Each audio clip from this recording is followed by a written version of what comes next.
Welcome everyone. I'm Nagi Setu.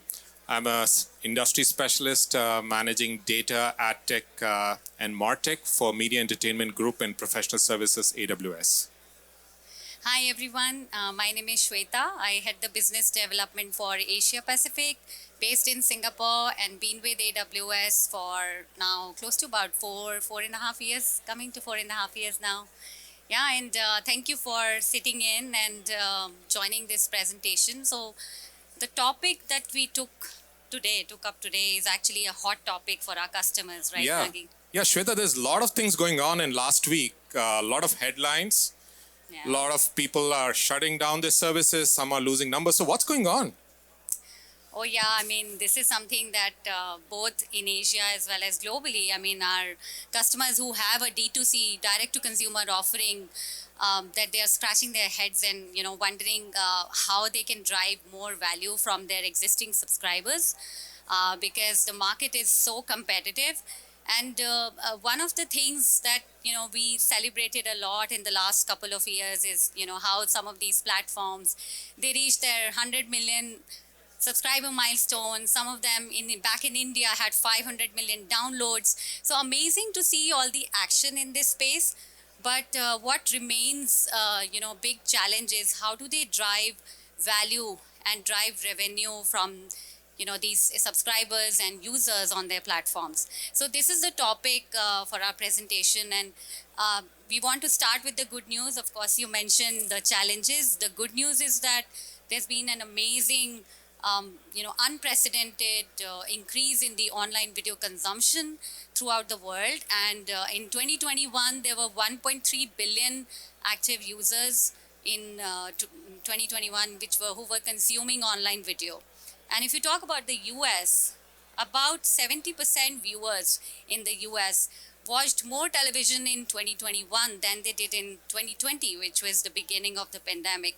So, yeah, it's been amazing. It's just that I think a lot of people used to say, or maybe some of them are still saying, that television is dead. But it is not dead. It is just taking different forms now, in terms of connected television and many other forms. So, That's yeah. good to know. So there is good news behind the bad news. Great. Yeah, yeah, absolutely.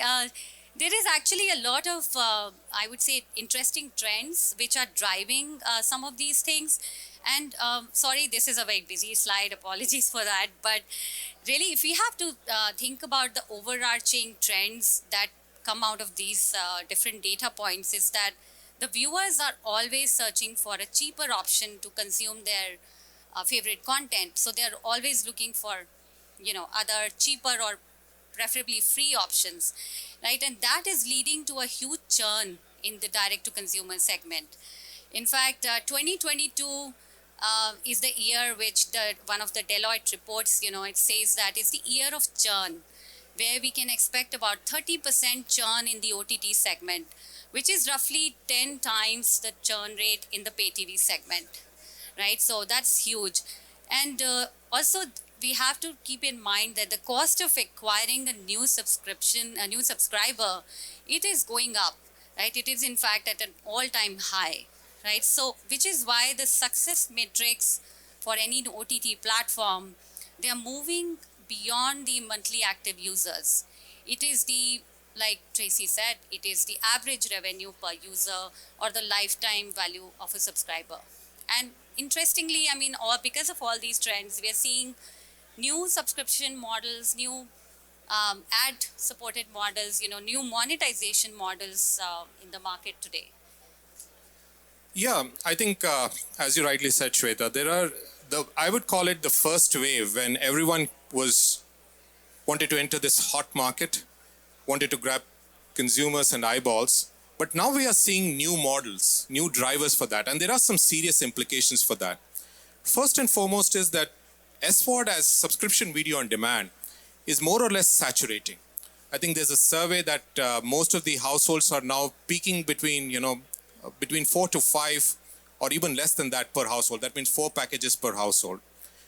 The second driver that's happening is that people are now, the publishers are moving towards what we call it as ad supported, and again, there there is a demarcation that one, it is fully free, which is called fast, and the second one is a tiered award. So these are the two new business models that are trying to formulate its own strategy in the larger ecosystem. And there are some implications for that. Number one, obviously, is the cost. As you can see out there, that the every consumer has a sweet price point.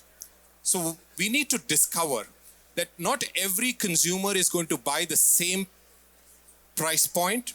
Their ability, their propensity to buy a certain price point is going to be needs to be discovered. Number two, as we said, that the award models itself will have a couple of layers. It's going to have a full award, it's going to have a tiered award, it's going to have a hybrid award. What it means here is that the ads are going to be more personalized. The focus would be to have become less obtrusive with the content, more focused with the geography, demography, psychographics of the consumer. The next is internationalization. So the models are now seeking consumers beyond the traditional North American geographies. People are moving towards Asia, obviously, South America, Africa. These are the big new markets. So the question we need to ask is, do we know our new consumers? Do we know where are they going to buy? How are they going to watch? When are they going to watch? It's a new discovery altogether. Then you also are going to move towards what we call it as premium VOD, where as many of you are seeing, that there are new theatrical releases being simultaneously done on your OTT platforms. So do our consumers, who amongst our consumers have the appetite to buy a $20 movie? So that's a new model. And there is gamification as well. Yes, Shweta, you're saying something. No, I was saying exactly to your point, the A ward and S ward and multiple layers within that, right? But one thing is clear, that the end consumer today, they expect the same high level of engagement and I would say the attention and love from a platform that is ad supported, as they do on a subscription based service, which is where we want to talk about the customer love for a platform, right? So if you look at this bell curve, what we're trying to understand is that how do you keep the consumer, the end consumer or your customer who has just arrived on your platform and exploring the content, and at some point they get interested and maybe they are seeing some kind of good content recommendations and the engagement level is at the peak, right? And that's where I think the importance of data kicks in and the ability to make sense of that data kicks in. How do you maintain that level of engagement with your customer, right? So what are some of the things that the customers, the OTT platforms can do to make sure that when this conversion from exploring to finally, peak of the engagement, when they are on that curve, how do you make sure that you increase that conversion, increase the rate of conversion, and when there is maybe a negative experience like buffering of video or some issue with the payment or for whatever reason, if there is a negative event that triggers the journey to go in the negative manner in a way that maybe your subscriber is thinking of leaving the platform, unsubscribing, how do you reverse that conversion? So that's where I think the role of data comes in, right? From acquisition to finally. So absolutely. I think the message here is, in this curve, customer love curve, we cannot leave the focus from the data. Is that what we are inferring? Yes. Great. Yes, absolutely. And like I mentioned, throughout the journey, like when the engagement levels are at the peak, how do you leverage the data to make sure you are serving the right recommendations to drive even more engagement, even more consumption of video? And how do you ensure that your customer gets the love and attention they need when they are experiencing something which is not so great, right? So how do you recover from that? Yes. And I think one another part that you have rightly highlighted is monetize. There is new experiments in monetization models. One of them, which is kind of is, I would say, is bubbling up is this whole idea of gamification.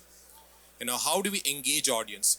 While the focus is definitely to get more ARPU, but the engagement itself, the sublime value of monetization will come when we have greater engagement with consumers. So things like gamifying content, personalization are all those levers. And we're going to talk about how AWS can help in that. Yeah, absolutely. And, what I think we are both are saying is the need to make automated, data-driven decision at every step of this journey. And there are certain levers that our customers can use. Do you want to talk Yes, about that? absolutely. So I think when we say customer lifetime value, we are starting from the point when the customer has been onboarded from a service. It's more easier to retain the consumer than to acquire them. As we have seen, Shweta, it takes almost $70 to acquire a new consumer. How about focusing on what we have? So in order to do that, I think the four levers is A, how do we maximize that bucket? When we say maximize, there is bunch of engagement points that the consumer has, but are we giving them the choice to make sure that they can engage, and at the end of the day they can purchase, they can activate, and you can have a maximization. The second is, we talked about it, is personalization. Personalization is often mistaken about saying that what content can be recommended for any consumer. It's beyond that, Shweta, because it devolves about what kind of offers can we lay down. How do we make sure that the consumer is attended proactively in the whole marketing spectrum, not just from content, but whole things like, how he or she pays, when, what medium, what currencies, and bunch of things that we can help their personalization make more attractive.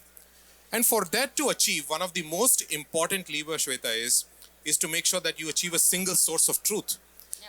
The fact of the matter is that many of these providers do not have a single source of truth. And especially when you look at the large media conglomerates where the customer is interacting with so many different properties, do we have one single view, single source of truth that we can pin down that this is what the customer is doing? This is where the customer is trying to buy. He or she has visited these many shops, listen to these kind of songs. Again, all with a data and privacy compliant way.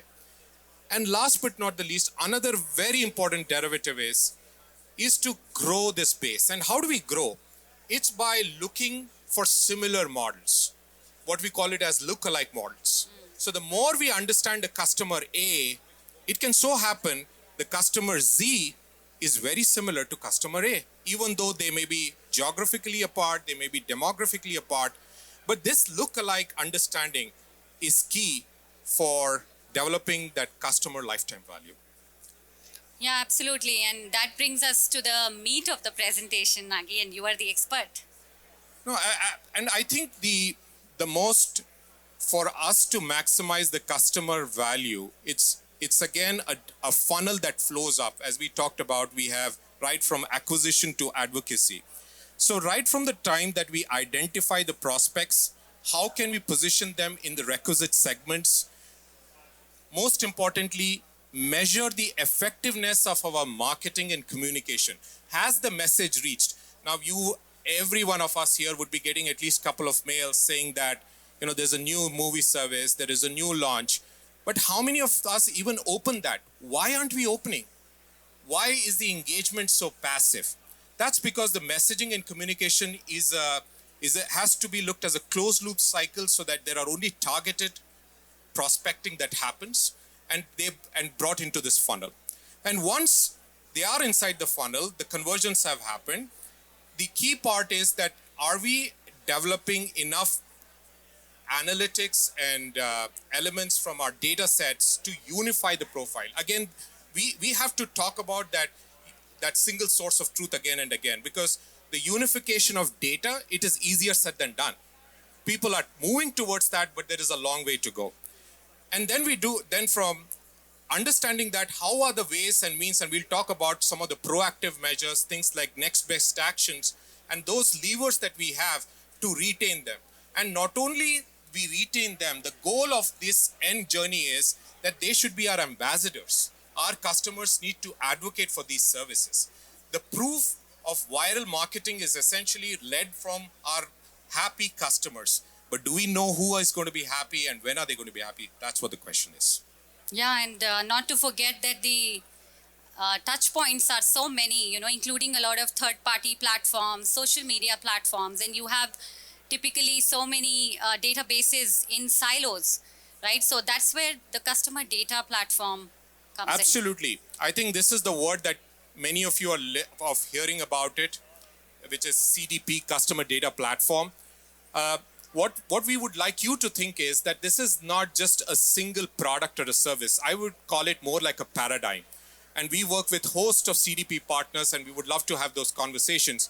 But when you are looking at CDP, I think this is more the 21st, the new age CRM, because now the relationship can be prospered only when we know the data. And we see CDP has having four important buckets. One, acquisition, making sure that you have enough tools and services that you can acquire the data from multi-ends. We unify them. Unification, as I said again and again, is very important. Having one single identity graph, and we'll probably touch upon that as well, that how do we know that utilizing some of our services and with our partners, how do we know that this is a single customer who has interacted with so many brands? What are the association mechanisms along the way? The third part is enrichment, and that's where the DMPs of the world will come in. How do you enrich your customer data from your second party sources, third party sources, so that the customer is interacting with not only your brands but brands across? Is there a way to share? I'm sure every one of you have heard about clean rooms. There are going to be multiple clean rooms. How's the way to interact with them? How do we make sure that we can know as much as possible about the customer? And last but not the least is the activation layer. And that's where the downstream elements come in, where your marketing engines, your analytics, your querying mechanisms, moving across to your email chains, all those things are activation. So CDP are these four important layers. I again repeat them: acquisition, unification, enrichment, and activation. So this is the paradigm that we feel is quintessential for building the lifetime value. Yeah, and you mentioned unification, and one of the things that we want to do and want to help media companies and direct to consumer platforms to be able to do is to get a 360-degree view of their end consumer, right? Which is where the customer identity graph comes in, which is basically bringing in data from multiple sources into a single data lake, and then being able to leverage cloud-based tools to query that database, being able to get actionable insights from that, and be able to then drive better lifetime customer value, Absolutely. So, and Yeah. be able to predict the Yeah. journey of a customer. Absolutely. And this is where the element or the real value of customer data comes in. That not only we know what the customer is trying to do, we also have sufficient levers to predict what the customer may do. And that is where the prediction comes in. Based on the various steps of your actual behavior, it's very important that we know, the customer is not going to wait for our decisions. It cannot be reactive. And I think bunch of the news that we saw is reactive approaches. There is always going to be a post-mortem on the data, but that's not going to help. We can analyze why the customer left. How about making sure that we proactively react towards the possible behavior that the customer might or might not take? That's where the modeling, the data science comes in this whole prediction mechanism. So just to give you an example, so let's say we have around 20% whom we are expecting will churn out or who will cancel their service transaction. Can we go to the reasons why they would and what they are not happy? Can we get, the problem is that the data provides a lot of noise, and we need to provide signals so that we can understand what are those important signals that are enabling or that are moving, that are making the customer take a decision to move out of that service. So taking proactive steps, making sure that there is service improvisation, where there is offer enablement and bunch of stuff, we can stop that churn. Yeah, absolutely. And in the last 4+ years that I have been here, we have been listening to all these signals coming from our customers and our customers, and really building these purpose-built services to help our OTT customers address some of these challenges that we talked about. The just a high level view, AWS media services that are our elemental media services like elemental media live, media package, and media convert to help you build the live streaming as well as on demand streaming experiences that are world class. AWS Elemental Media Tailor, which is very specifically aimed at enhancing the monetization by doing server side ad insertion, with that includes even personalized and targeted advertising. And then Amazon Personalize is our recommendation engine using exactly the same technology that's leveraged by Amazon.com. Amazon SageMaker, you talked about, custom models. So that's the platform. It's a managed service from AWS that developers can use to build, train, and deploy their models. And then finally, Amazon Neptune, which is our managed service once again for graph database use cases, like you mentioned. And I'm sure some of you have looked at the demos that we have with Salesforce. So we have a joint offering there, how we can once again, work with Salesforce and use some of their services to enhance the customer lifetime value. Yes, and talking about that, we just want to emphasize here that especially with our Salesforce AWS partnership, we are looking at the subscription part of the service. It's not that everyone needs to go to AWOD. Yeah. It is also about lifetime value of the customer. That customer can be behind the paywall or above that. So it's completely dependent on the services that you are having. Our job is to make sure that how do we maximize the value of the customer. And moving on to that, so as we said, that's some little bit more specifics on an implementation. I know it's a little bit tech heavy, but it's important to get the underlying layer about how do we deliver or how do we manage a customer data platform. Obviously, we work with several of our partners, but here at AWS, we also have those services that enable you to manage the data platform initiatives, right from, as we said, that acquisition or ingestion of data, whether it's real time or batch. We do it with things like Kinesis, we do it with Spark, we do the data management, the data cleansing, the ETL processes, we do it with Glue Data Brew. We use, again, serverless automation through our Lambda services. Then the identity part of it, which is most important, that how do we make sure that we know the customer is the same irrespective of the touch points he or she has. How do we do that? How do we manage? How do we unify them? And we again use our graph database, which is Neptune, which is becoming very popular, and I would highly recommend you to check that out. And our EMR engines as well, which is the Elastic Map Reduce, which enables you to work with the open source platforms like Hadoop and things like that. And finally, the next best action optimization. So in terms of a use case driven approach, this is the sequence of activities where the customer has started with an engagement with a channel. We understand by looking at the contextual signals. Again, Shweta, the key part is what is the context the customer is trying to deal with? Yeah. When he's calling the call center, what signals is he or she providing? And the next part is how, based on that, how do we build some predictive models and make sure that they apply so that the customer is empowered to take the next best action. Whether, let's say, he or she should have the ability to move from service A to service B, or let's say even for the matter that their priority can be a completely different genre altogether on which a new service can be built altogether. All these data points can happen when we understand what that next best action is relevant for the customers and how it can be built as a cohort, and then it can be activated. Yeah, and to your point, Nage, like we've been discussing that how it's important to know the customer, and really the purpose of knowing your customer well is not to just serve the relevant recommendations for content, but also to be able to drive more targeted advertising for your end consumers. And this is an example from one of my customers back in India, Z5, who have tens of millions of active users a month, and they have been leveraging a lot of elemental media services for their live streaming as well as on-demand streaming.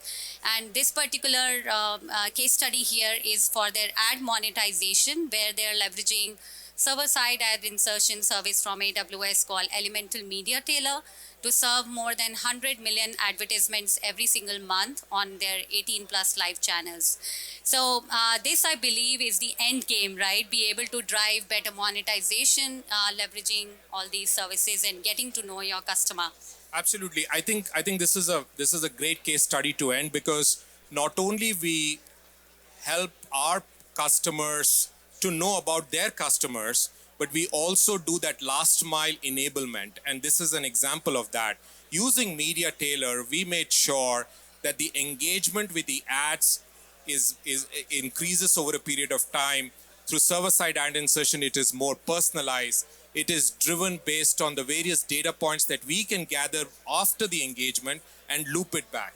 So we do that final connectivity, not only the discovery phase, but probably the implementation as well. That's what this case study highlights. Yeah.